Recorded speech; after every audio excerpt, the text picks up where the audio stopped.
সুপ্রিয় ভাই বন্ধুগণ, যারা গীবত করবে, গীবত এটা কত মারাত্মক আমরা যদি জানতাম, আল্লাহর কসম আমরা কোনোদিন মানুষের গীবত করতাম না।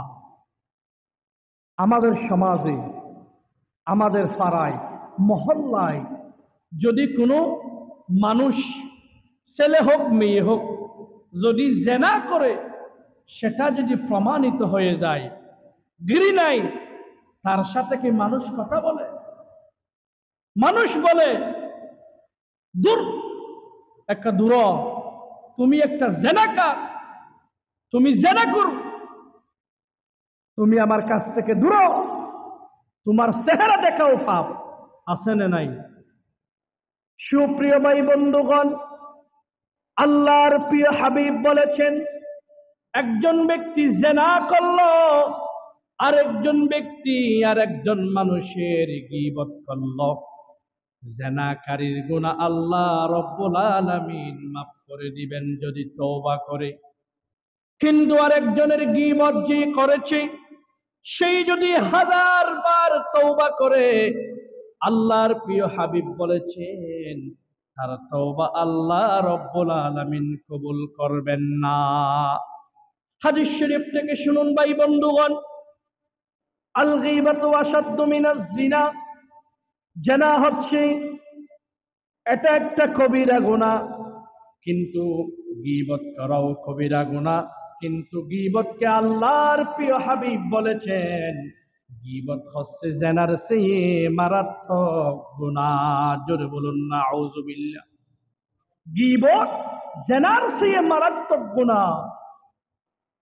আল্লাহ রাসূলের সাহাবায়ে কেরাম কত বুদ্ধিমান ছিলেন দেখেন। রাসূলুল্লাহকে প্রশ্ন করলেন, ইয়া রাসূলুল্লাহ, ওয়া কাইফাল গীবাতু আশাদ্দু মিনাজ জিনা? গীবত কেমনে জেনার চেয়ে মারাত্মক গুনাহ হয় সেটা আমরা বুঝলাম না।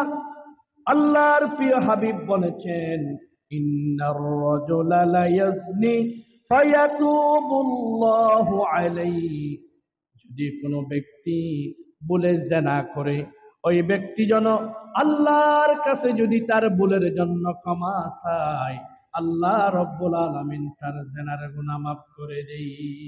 বলে সুবহানাল্লাহ। ওয়া ইন্না সাহিবাল গীবাতি, আর যেই ব্যক্তি গীবত করলো, লা ইউগফারু হাত্তা ইয়াগফিরাহা লাহু সাহিবুহু, আল্লাহ রব্বুল আলামিন তার গুনাহ ততক্ষণ পর্যন্ত মাফ করবে না যতক্ষণ পর্যন্ত যার গীবত করা হয়েছে ওই ব্যক্তির কাছে যদি মাফ চায়, ওই ব্যক্তি যদি মাফ দেয়, তাহলে তার গুনাহ আল্লাহ রব্বুল আলামিন মাফ করে দিবেন। ওই ব্যক্তি যদি গীবতের গুনাহ মাফ না করে, তখন আল্লাহ রব্বুল আলামিন ওই ব্যক্তির গুনাহ আল্লাহ নিজেও মাফ করবেন না। জোরে বলুন নাউযুবিল্লাহ। জেনা করলে, আল্লাহর কাছে তওবা করলে আল্লাহ মাফ করে দিবে। যে একজন সম্মানী মানুষের যে তুমি গীবত করেছো, সমালোচনা করেছো, ওই ব্যক্তি সমাজে কালার হয়ে গেছে, তার একটা সম্মান ছিল, সম্মান হানি হয়েছে, ওই ব্যক্তি যদি তোমাকে মাফ করে, রাসূলুল্লাহ বলেন আল্লাহ হয়তো তোমার গুনাহ মাফ করতে পারে। বলি সুবহানাল্লাহ। সেই জন্য গীবত জানার চেয়ে মারাত্মক।